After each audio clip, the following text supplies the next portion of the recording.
രണ്ട് മക്കബായർ അധ്യായം 2. മുൻപ് പറഞ്ഞതുപോലെ നാടുകടത്തപ്പെട്ടവരോട് ജെറമ്യാ പ്രവാചകൻ അല്പം അഗ്നിയെടുത്ത് സൂക്ഷിക്കാൻ ആജ്ഞാപിച്ചു. നിയമം നൽകിയതിനു ശേഷം അവരോട് കർത്താവിൻ്റെ കൽപ്പന വിസ്മരിക്കരുതെന്നും സ്വർണം കൊണ്ടും വെള്ളികൊണ്ടുമുള്ള വിഗ്രഹങ്ങളും അവയുടെ അലങ്കാരങ്ങളും കണ്ട് വഴിതെറ്റിപ്പോകരുതെന്നും അവരുടെ ഹൃദയത്തിൽ നിന്ന നിയമം വെടിയരുതെന്നും അവൻ ഉപദേശിച്ചു. ഇതെല്ലാം രേഖകളിൽ കാണുന്നുണ്ട്. രേഖയിൽ ഇങ്ങനെയും കാണുന്നു: ദൈവത്തിൻ്റെ അരുളപ്പാടനുസരിച്ച് കൂടാരവും പേടകവും തൻ്റെ പിന്നാലെ കൊണ്ടുവരാൻ പ്രവാചകൻ കൽപ്പിച്ചു. ദൈവം നൽകുന്ന അവകാശഭൂമി കാണാൻ മോശെ കയറിയ മലയിലേക്ക് അവൻ പോയി. അവിടെ ജെറമ്യാ ഒരു ഗുഹ കണ്ടു. കൂടാരവും പേടകവും ധൂപപീഠവും അതിൽ വെച്ച് പ്രവേശനദ്വാരം അടച്ച് ഭദ്രമാക്കി. അനുയായികളിൽ ചിലർ അങ്ങോട്ടുള്ള വഴി അടയാളപ്പെടുത്താൻ മുതിർന്നെങ്കിലും വഴി കണ്ടുപിടിക്കാൻ കഴിഞ്ഞില്ല. ജെറമ്യാ ഇതറിഞ്ഞ് ശകാരിച്ചുകൊണ്ട് പറഞ്ഞു: ദൈവം തൻ്റെ ജനത്തെ വീണ്ടും ഒരുമിച്ച് കൂട്ടുകയും അവരോട് കരുണ കാണിക്കുകയും ചെയ്യുന്നതുവരെ ഈ സ്ഥലം അജ്ഞാതമായിരിക്കും. അന്ന് കർത്താവ് ഇത് വെളിപ്പെടുത്തും. മോശയുടെ കാര്യത്തിലും സ്ഥലത്തെ പവിത്രീകരിക്കണമെന്ന് പ്രാർത്ഥിച്ച സോളമൻ്റെ കാര്യത്തിലും സംഭവിച്ചതുപോലെ കർത്താവിൻ്റെ മഹത്വവും മേഘവും അന്നും പ്രത്യക്ഷപ്പെടും. ജ്ഞാനിയായ സോളമൻ ദേവാലയ പൂർത്തീകരണത്തിൻ്റെയും പ്രതിഷ്ഠയുടെയും ബലി അർപ്പിച്ചു എന്ന് വ്യക്തമാണ്. മോശെ കർത്താവിനോട് പ്രാർത്ഥിച്ചപ്പോൾ ആകാശത്ത് നിന്ന് അഗ്നി ഇറങ്ങി ബലിവസ്തുക്കൾ ദഹിപ്പിച്ചതുപോലെ സോളമൻ പ്രാർത്ഥിച്ചപ്പോഴും സംഭവിച്ചു. പാപപരിഹാര ബലിയായി അർപ്പിക്കപ്പെട്ടവ ഭക്ഷിക്കാൻ പാടില്ലാത്തതിനാലാണ് അവ ദഹിപ്പിക്കപ്പെട്ടത് എന്ന് മോശെ പറഞ്ഞു. സോളമൻ 8 ദിവസം ഇതുപോലെ തിരുനാൾ ആഘോഷിച്ചു. ഇക്കാര്യങ്ങൾ രേഖകളിലും നെഹമ്യായുടെ സ്മരണകളിലും എഴുതപ്പെട്ടിട്ടുണ്ട്. നെഹമ്യാ ഒരു ഗ്രന്ഥശാല സ്ഥാപിച്ചെന്നും രാജാക്കന്മാരെയും പ്രവാചകന്മാരെയും കുറിച്ചുള്ള ഗ്രന്ഥങ്ങളും ദാവീദിൻ്റെ കൃതികളും സ്വാഭിഷ്ട കാഴ്ചകളെക്കുറിച്ചുള്ള രാജാക്കന്മാരുടെ ശാസനങ്ങളും അതിൽ സംഭരിച്ചെന്നും അവയിൽ കാണുന്നു. കൂടാതെ യുദ്ധത്തിൽ ഞങ്ങൾക്ക് നഷ്ടപ്പെട്ടുപോയ ഗ്രന്ഥങ്ങളും യൂദാ സംഭരിച്ചു. അവ ഞങ്ങളുടെ കൈവശമുണ്ട്. നിങ്ങൾക്ക് ആവശ്യമുണ്ടെങ്കിൽ ആളയക്കുക, കൊടുത്തുവിടാം. ഞങ്ങൾ ശുദ്ധീകരണ തിരുനാൾ ആഘോഷിക്കാൻ തുടങ്ങുകയാണ് എന്ന് അറിയിക്കാനാണ് നിങ്ങൾക്ക് ഈ കത്തെഴുതുന്നത്. നിങ്ങളും ഈ തിരുനാൾ ആചരിക്കുമല്ലോ.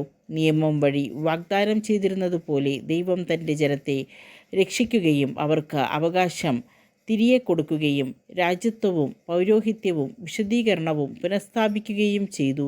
ദൈവം നമ്മുടെ മേൽ താമസിയാതെ കരുണ കാണിക്കുമെന്നും ഭൂമിയുടെ എല്ലാ ഭാഗങ്ങളിലും നിന്ന് നമ്മെ തൻ്റെ വിശുദ്ധ സ്ഥലത്ത് ഒരുമിച്ച് കൂട്ടുമെന്നും ഞങ്ങൾക്ക് പ്രത്യാശയുണ്ട്.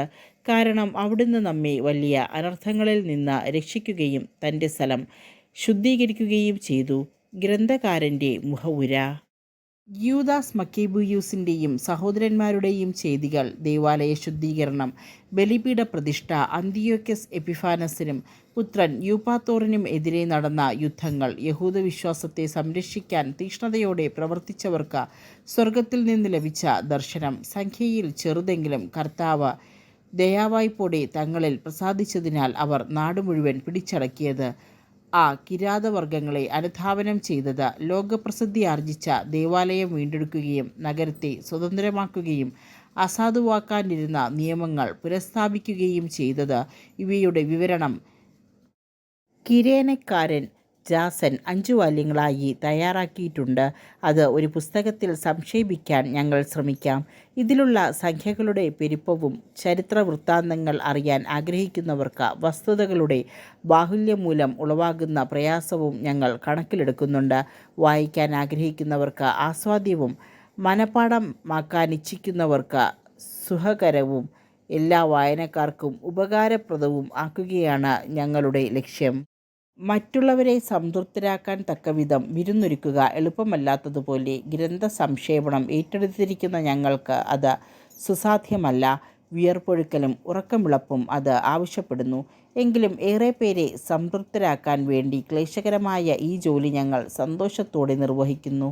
വസ്തുതകൾ സംക്ഷേപിച്ച് രൂപരേഖ തയ്യാറാക്കുന്നതിലാണ് ഞങ്ങൾ ശ്രദ്ധിച്ചിട്ടുള്ളത്. സൂക്ഷ്മമായ വിശദാംശങ്ങൾ മൂലഗ്രന്ഥകാരന് ഞങ്ങൾ വിട്ടിരിക്കുന്നു. പുതിയ വീട് പണിയുന്ന ശില്പി കെട്ടിടത്തിൻ്റെ എല്ലാ വിശദാംശങ്ങളിലും ശ്രദ്ധിക്കണം. എന്നാൽ ചിത്രമെഴുത്തും അലങ്കാരപ്പണിയും ചെയ്യുന്നയാൾ അതിൻ്റെ മോടി മാത്രം ശ്രദ്ധിച്ചാൽ മതി. എൻ്റെ അഭിപ്രായത്തിൽ ഞങ്ങളുടെ കാര്യവും ഇതുപോലെയാണ്. വിഷയം എല്ലാ വശത്തു നിന്നും പരിശോധിച്ചറിയുകയും വിശദാംശങ്ങൾ സൂക്ഷ്മമായി ക്രോഡീകരിക്കുകയുമാണ് മൂലചരിത്രകാരൻ്റെ ധർമ്മം. വിവരണം പുനരാഖ്യാനം ചെയ്യുന്നവന് ആവിഷ്കരണത്തിൻ്റെ സംക്ഷിപ്തതയിൽ ശ്രദ്ധിച്ച് സമ്പൂർണ്ണ വർണ്ണന ഉപേക്ഷിക്കാൻ അവകാശമുണ്ട്.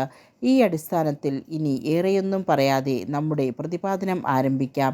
ചരിത്രം തന്നെ വെട്ടിച്ചുരുക്കുമ്പോൾ മുഖവുര ദീർഘിപ്പിക്കുന്നത് ഉചിതമല്ലല്ലോ.